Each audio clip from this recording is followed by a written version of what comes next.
Jeremy kicking off. We thought you'd play something, so just a bit. You all right? All right, you okay? Yeah, good. Good. All ready? Well, let me just ask you about not so much the events of Friday, but the subsequent things that have gone on, and in particular Wembley on Tuesday evening was, I don't know, something that a lot of people haven't seen before in football. What did you think? No, I thought the obviously tragic events last week, and difficult for everybody involved, I'm sure, in terms of the English FA, French FA, and the French players and the English players that were involved on the night, for them to obviously show that solidarity with each other and with the both countries. I thought it was an outstanding scene that everybody witnessed, and it was the appropriate level of respect, I think, and I think everybody involved should be congratulated for that. It just seemed quite unique, even if people watched it in pubs and clubs, you know, the observance of the whole event. But have you ever encompassed anything like this? You ever played anything like that? Not through, not through my own memory.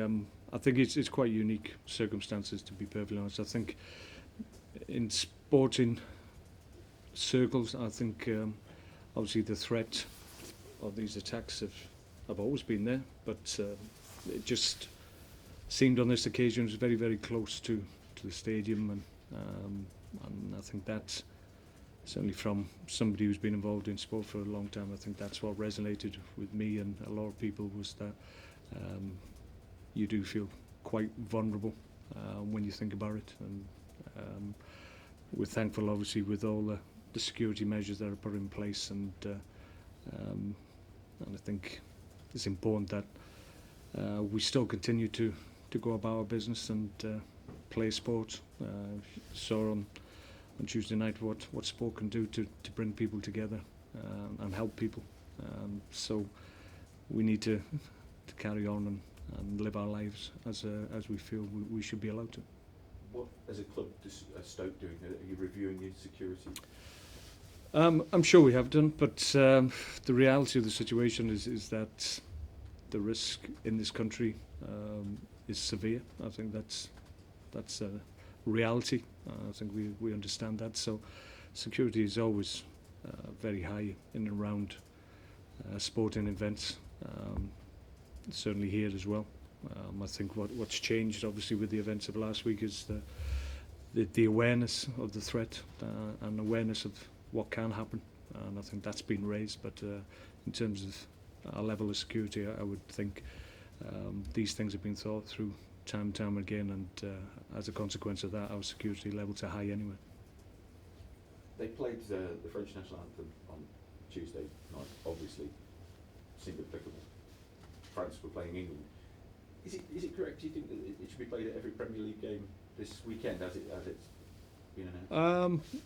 Well, I was only just made aware of that. I think the Premier League feel it's the appropriate response, and I think something needed to be done by all Premier League clubs to recognise the events of this week, and just, as I said before, just to show solidarity with France and Paris, and a lot of French players play in the Premier League as well, so I think it's an acknowledgement of that as well. So I'm sure that has been given a lot of thought in terms of how it will impact on players, and it'll allow people the opportunity, obviously, right around the country to show their respect. Footballing wise, a lot of your players coming back from various friendlies and internationals. I mean, nobody came back with a bigger smile on his face than John Walters, did they? No, they've had a great week. Obviously, in playoff games, you're never quite sure if it's going to go your way, and they got the job done. That was the key from the Irish point of view. So John made a huge impact in the second game. Obviously, he was biding his time, was obviously kicking his heels in the first game. Obviously wanted to play in that, wasn't allowed to. So I think all that pent up frustration, he he brought to bear on the second leg and made a huge impact. Not only the goals, but his performance as well. So he was obviously bounding into training today and real spring in his step, along with the other Irish guys and a lot of the other chaps who've been away as well. So good atmosphere around the club at the moment. And everybody come back fit or what? Because that's often the worry, isn't it, with these games? Yeah, we had a few. We had something like 9-10, I think, away this time, and we had to wait today for Jeff Cameron and Mam Diouf, but they're okay. They've come back. They've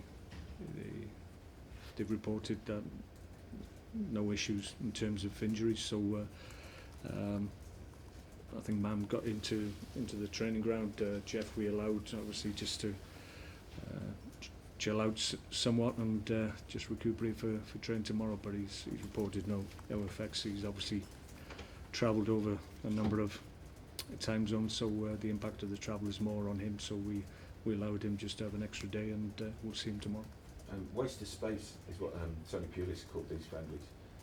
What's your view? Because you've been both sides, haven't you? Well, I can understand that international managers have very little time to prepare their teams, and so you understand that they want to maximise the time that they have with their group of players. So they will always say that they want friendly games, an opportunity just to try things out, because they don't have that opportunity during the season. But it just seems, and you've heard me before in these press conferences talk about the amount of time that the players are taken away from their clubs at this time of the year. We're in the middle of November. We've had 3 big international periods, so it's been fragmented at the beginning of the season. I'm pleased now that they're out of the way, so we're not looking at another international get together till about March, I think. So we've got a real chance now to have a good body of work behind us. In an interview a couple of weeks ago, Peter Crouch said that he was happy here and always has been, but if game time didn't increase, he'd have to look at his options in January. Would you be frank enough to say that Pete could go in January? Obviously, he wants to play. No, I think Peter gave an honest answer to a realistic question that he was given. So yeah, he wants more game time. I'm aware of that. At the moment, I haven't been able to give him the time on the pitch that he feels he wants. But I know, and he knows, that things change very, very quickly in football, and he's just got to be ready when the opportunity presents itself. At the moment, as a consequence of a little bit of luck, but certainly good judgment and the way we look after players, and the medical cover that we have, at the moment we're in good health. So we've got a senior group predominantly in the 25, so when everybody's fit and well, some guys miss out or don't even get on the bench. At the moment Pete's getting on the bench and he's close to playing, but as I say to all the ones that are not in the team itself, you just got to be patient, because we know it's a long season and injuries occur, suspensions, and things will change, I'm sure. Southampton starts, it's a tricky run of games, isn't it? The next 5 or 6 fixtures. Yeah, I think leading into the new year, we've probably got, if you take the Capital One game out against Sheff Wednesday, we've got 3 home games and 5 away, so it's not an easy period, and the home games are against Man City, Man United and Crystal Palace, if I'm correct. So yeah, it's a difficult period, but there's certainly games there where we're encouraged that we feel we can go there and get maximum points. We're playing some good stuff at the moment. We're in good form. Southampton, in fairness, are in good form as well, so it's a good matchup. It'd be a good test for us both to see where we are in terms of where our seasons are going. You must have faced one of them on the pitch, mustn't you, over the years? Who's that? You must have faced your opposition manager on the pitch before. Yeah, a couple of times. Yeah, international level, and Barcelona a couple of times, I seem to recall. We won. History?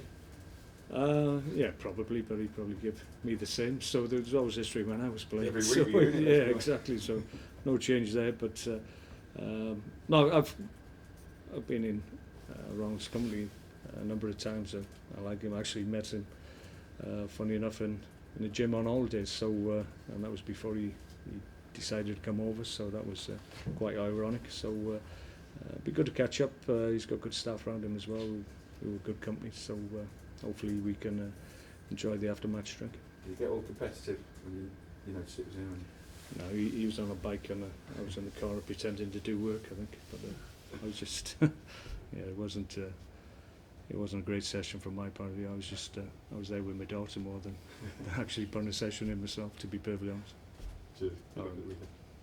Mark, Southampton aren't going to be an easy team to beat. They're on a good run of form. They had a good season. They've won the last 3 games, just won their South Coast derby. They're scoring goals. They've scored twice as many goals than Stoke.